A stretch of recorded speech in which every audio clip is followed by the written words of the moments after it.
Salaamaaleykum sama gars yi ci lan ngeen ne tey on veut parler tourisme avec vous ñu ngi Saly Portudal, la petite côte sénégalaise qui accueille la première édition de la foire internationale Saly Expo. Saly nag ku ko xam ko en tant que ville touristique wante derrière ces hôtels et ces cocotiers am na leneen du nekk ci biir mooy nit ñi nga xamante ne ñooy dundal région bi à travers l'artisanat, la culture et les traditions. Et c'est là le sens de la foire internationale Saly Expo 2025. fësal suñu savoir-faire sénégalais ci wàllum tourisme wane ni itam ñun ñëpp ñoo ko bokk. Ataya en tant qu'acteur incontournable du tourisme sénégalais mu ngi fii ci foire bi ñëw leen ñu ànd visiter ko.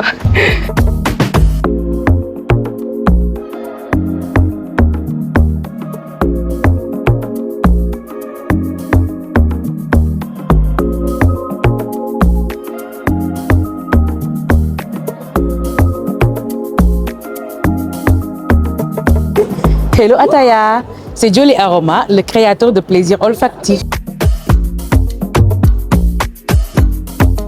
Donc je disais que Jolly Aroma est une marque 100% sénégalaise. On est dans la parfumerie, on fait des produits cosmétiques, des parfums pour les particuliers. On accompagne les entreprises dans leur marketing sensoriel orienté olfactif en leur proposant des diffuseurs de parfums comme celui-là, c'est un diffuseur de parfum de la marque Jolly Aroma. Donc c'est un diffuseur professionnel qu'on met dans les bureaux, dans les maisons et tout. Donc c'est programmable selon les horaires et les jours de présence. Voilà. En plus des produits Jolly qu'on fait, on fait également des produits faits main. Donc ça c'est des tricots. Voilà, c'est des tricots. On a des ensembles chemises et culottes. On a des robes pour enfants. Donc tout ça c'est fait à la main. Donc nous, le plus nous def, donc c'est 100% sénégalais et tout est fait à la main. Voilà. Donc on a des parfums, on a des déodorants et les déodorants, j'insiste, c'est des déodorants naturels, sans alcool, sans parabènes, sans sel aluminium. Donc avec le risque de cancer qu'on encourt là, donc utilisez des produits naturels, d'afsi bar, voilà, pour la santé de, voilà, pour votre bien-être et votre santé. Et voilà. Salam.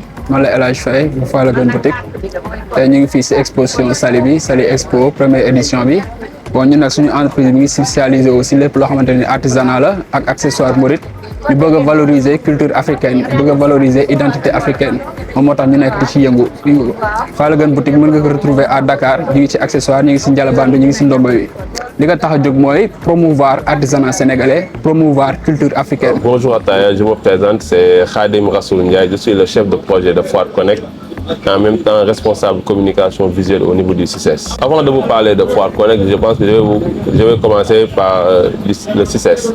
C'est le CICES qui a donné naissance à Foire Connect. Le CICES, c'est le Centre international du commerce extérieur du Sénégal qui a été créé depuis 1974.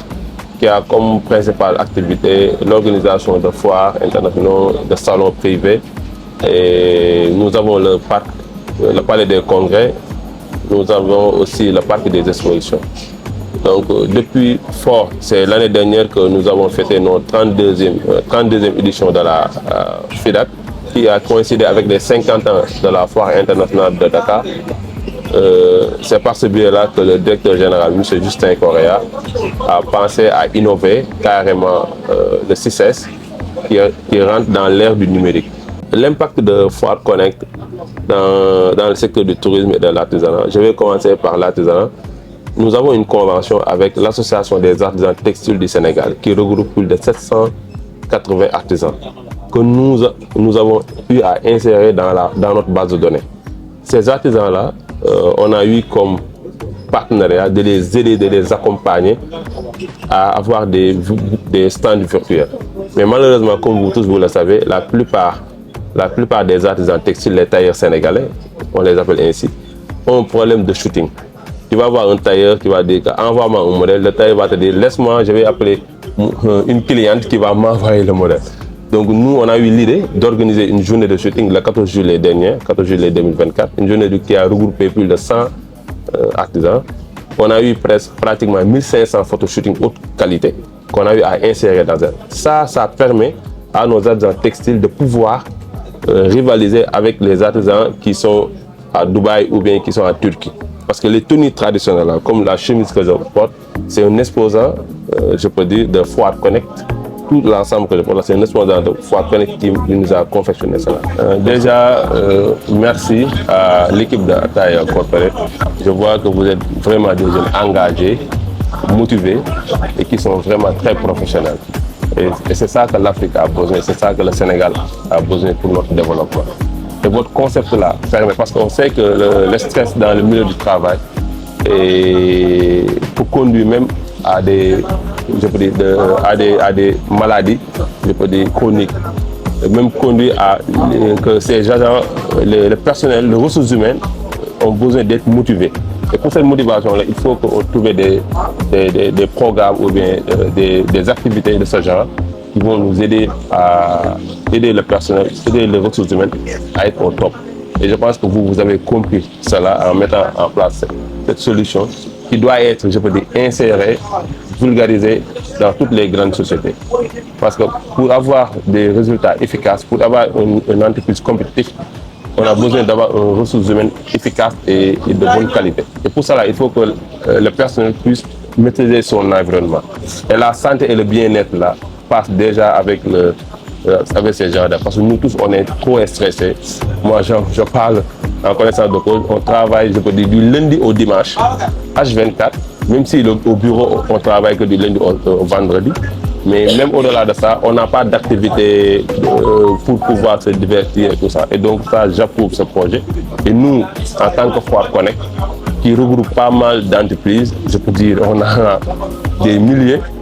On va essayer de voir dans quelle mesure on peut insérer votre activité dans notre plateforme pour inciter les gens à venir massivement intégrer ce programme-là. Merci à vous et je vous remercie. jërëjëf Cheikh pour sa intervention kontaan nañu. tey nag daje nañ fi ak Adji ci stand Touba Ameublement. alors Adji naka nga gisee application Ataaya. bon Ataaya nag man gis naa si njëriñ parce que loo xamante ni day wax si wàllu bien-être. loo xamante ne ni ay événements. Je n'ai rien à dire, tout est OK. Moi, c'est Adji de chez Touba Ameublement. Ici, des meubles 100% sénégalais, made in Sénégal, faits avec des matériaux durables et locaux. C'est pourquoi notre slogan est « Nous vendons ce que nous fabriquons et nous fabriquons ce que nous vendons ». Nous proposons une large gamme, comme vous voyez sur l'affiche, des chambres à coucher, salons, bureaux, déco, etc. Ah, yegsi nañ ci stand Seytex, maroquinerie cuir et textile.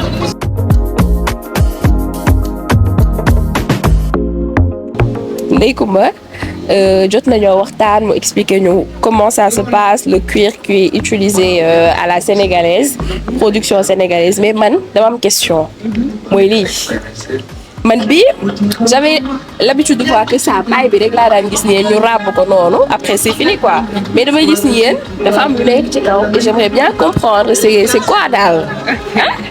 En fait, la couverture, c'est du cuir en batik. Batik, c'est ça. C'est fait, mais aussi, c'est du cuir local aussi. Voilà, par rapport à les cuirs. D'accord. Kon innovation la daal. Innovation. Innové si panier yi daal. Mais c'est très joli et original. Merci, c'est gentil. Merci beaucoup Awa. Et gis nañu que bi mu ëpp sécurité en fait.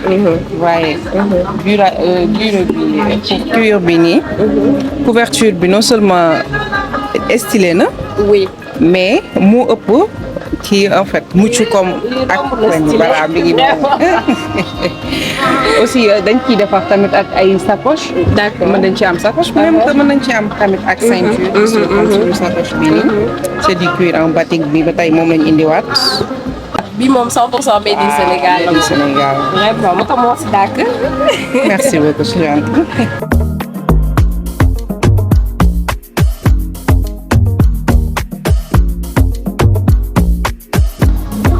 Hello Ataaya, moi je m'appelle Mariam Loli. Je suis là pour vous présenter la marque Balo African Jewelry, qui est une marque sénégalaise, made in Sénégal, handmade. On fait des bijoux, à peu près presque toutes sortes de bijoux. On fait des boucles d'oreilles, on fait des bracelets, on fait des ensembles. Mais chaque bijou a une signification, a une histoire qu'elle raconte. La matière qu'on utilise, c'est du bronze pur, trempé dans une bain d'or au final.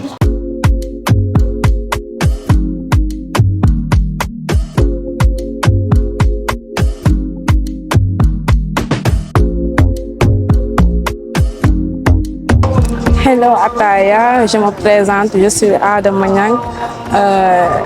Je suis là aujourd'hui pour vous présenter nos activités. Nous sommes finis au niveau de Saly, de représenter le diamant noir. Nous sommes saumon fini.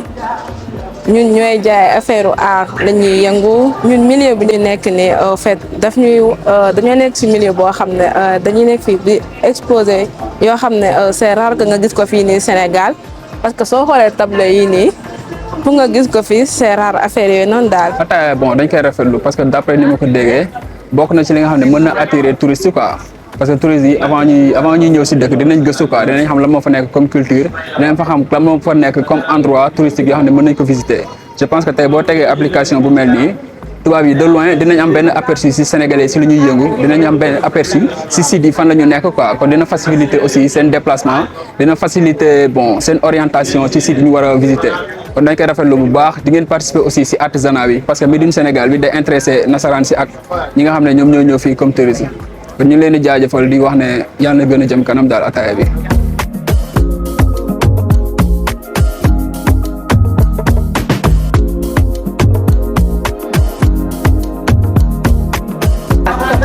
Hello Ataya, moi je me présente, c'est Rokhaya Samb. Je suis la manager dans l'entreprise de Café Touba Choukran. Entreprise boo xamante ne café lay defar le café qui est 100% naturel. Ñu ngi Thiaroye ñu ngi basé wu Thiaroye en même temps ñu ngi am ay place Kër Massar et autres. Café bi nag dafa nekk café boo xamante ne c'est 100% naturel, zéro mélange, amul dara, amul benn mélange, juste café ak jar. C'est là. Léegi nag moom lañuy jël ñu muulil ko mu jox ñu suñu café en poudre bi ñu def ko suñu emballage yu yanj yi exposé ko waaw bëgg def café Touba daal autrement. Voilà café bi nii lay mel day nekk sous forme de cappuccino donc suñu objectif mooy ñu wone café Touba autrement loolu moo nekk suñu objectif. Comme ni ngeen ko gisee sama xarit Rokhaya macha allah vraiment café bi incroyable kontaan naa si gis la dinaa ñëwaat seeti la. yéen waa Ataaya moom. jaajëfal rek ndax yéen a ngi fii si foire bi yéen a ngi may di nga yéen a ñu permettre pour ñu gën a am visibilité ngeen ñuy wone affaire yooyu donc dañu leen di wax daal merci kontaan nañ daal. maal gën a kontaan. ñeen daal ci kaw. ci kanam. suba naa ñëw ndékki si incha allah. Hello Ataya man maay Awa Mbeng mi nga xamante ni moo sos marque bi ñu tuddee Awa Bio Food donc ñu ngi ci lépp loo xamante ne xeetu defaru jus la waaye nag du jus kese de jus yoo xam ne da nga koy naan di bëgg di kontaan waaye jus yoo xam ne da nga koy naan sa wér-gu-yaram di gën a yokku ngay gën a sell di gën a belli ba pare aussi di am ak mbégte jëlal ma tey jii moringa bi boo ko naanee li nga soxla ci journée bi yëpp daanaka ñetteelu xaaj bi dina la ko jox pour mën a yokk ay nutriments waaye tey jii boo jëlee sump bi ñaanuñu ko yàlla fekkee ko xam ne dafa am tension bu koy sonal wala biir buy seere bu ko naanee rek 30 minutes laa ko may aajoom daal di fajoo donc am nañ ci lu toll ak ñaar fukki xeetu jus yu bokkul donc yàlla def tey jii ñu ngi biir Saly Expo. Ataya Arts nekk na benn plateforme boo xamante ni mooy may ay ndaw yu nekk Sénégal di xam li xew di xam li baax ak fan lañ ko mën a amee te li mu di gën a neex ay xale ndaw ñoo ko créé di ko doxal macha allah seen liggéey rafet te vraiment nekk loo xamante ni dina yombal link entre ndaw ñi ak ñi nga xamante ne ñoo nekk ci business bi ak loo xamante ne dina leen ñor dina leen neex te ñun ñoo koy defar jërë ngeen jëf di leen sant baax di leen gërëm di leen wax à très bientôt merci.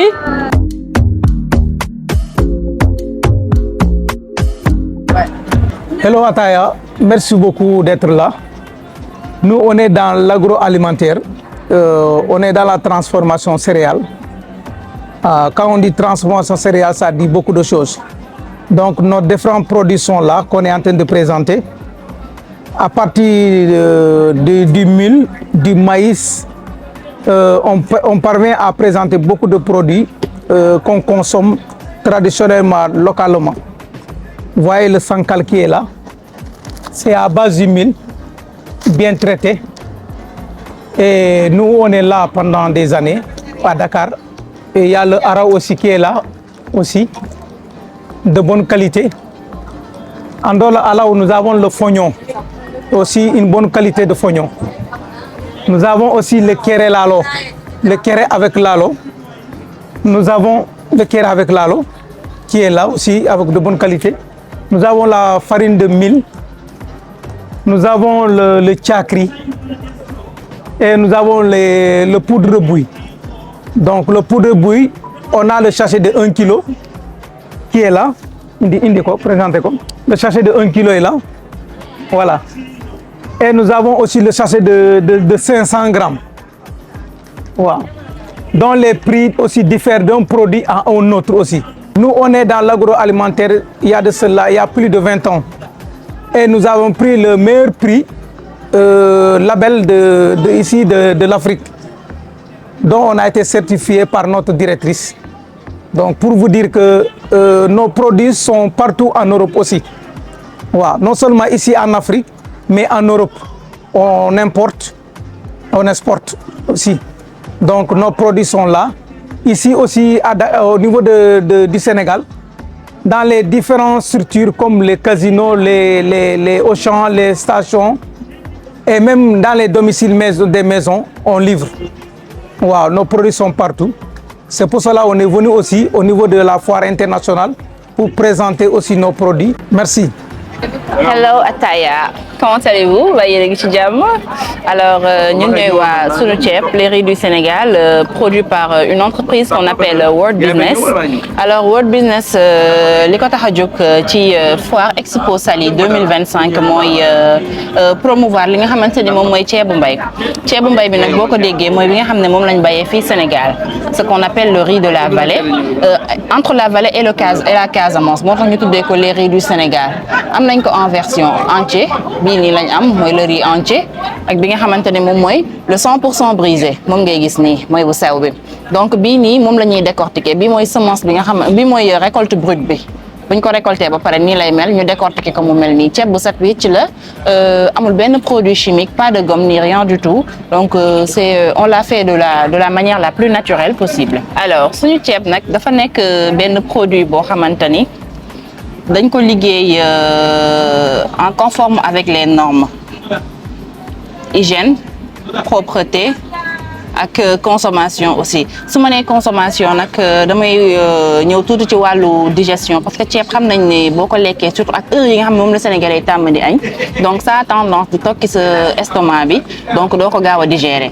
Mais suñu ceeb nag dafa nekk ceeb boo xam dañ ko liggéey ba mu oyof maanaam dafa léger, soo ko lekkee da nga koy gaaw a digérer. Loolu rek bokk na ci li nga xamante ne aussi moom mooy qualité bi ci nekk te loolu moo ñu amené à ce que ñu bëgg ko promouvoir mu disponible surtout sur le marché sénégalais ba nga xam Sénégalais dañ koy gën a adopté gën ko xam. Parce que ba tey disponibilité bi xaw na des. On n'est pas représenté un petit peu partout au Sénégal et c'est ça notre objectif en ce moment. Donc dañuy jéem a xool nu ñuy def ba mu disponible ci marché bi sénégalais yëpp xam lan mooy sunu ceeb lan mooy njëriñam yan effet lay def boo ko lekkee ba pare te loolu aussi dafa am importance. Donc renforcer la communication à ce stade là mooy suñu objectif prochain. Donc li ma mën a wax daal de façon ramassée mooy sunu ceeb nekk na ceeb boo xamante ne baax na set na oyof na te neex na togg aussi. waaw salon expo bi moom am na njëriñ si entrepreneur bu nekk quoi rawatina ñun ñu fi nekk parce que non seulement dina la yokk possibilité nga am visibilité mais di nga fi nuyu ay partenariat tey B2B bi day gën a développé quoi entre artisanat ak koo xamante ne mi ngi si beneen domaine dina tax aussi bon nga valoriser li ngay def parce que touristes yi ñoom dañuy bëgg découvrir li africains yi di defar. Souvent ñun dañuy focus ci produits importés organiques fii am nañu artisan yoo xamante ne nii dañuy def affaire yu am qualité am solo trop te day durer aussi dans le temps kon expo yi daal li ñuy permettre bëri na surtout dina élargir suñu carnet d'adresse dina tax nit ñi découvrir ci lan la ñu nekk kon ñuy jaajëfal di ko rafetlu bu baax. Alors, Samagaï, nous voilà de retour à la maison Ataya. Bienvenue à vous et c'est là que se termine notre visite. Vraiment, c'était une expérience magnifique. On a fait de très belles rencontres. Ku nekk ak ce secteur d'activité, gis nañ fi des entrepreneurs, de l'artisanat, de la transformation agricole. Vraiment, foire bi lépp mu ngi fi. En tout cas, ça a été un réel plaisir d'avoir partagé avec vous cette aventure immersive à la foire internationale Saly Expo 2025. Merci à vous. Ñu ngi leen di jox rendez-vous sur d'autres aventures. Ataya.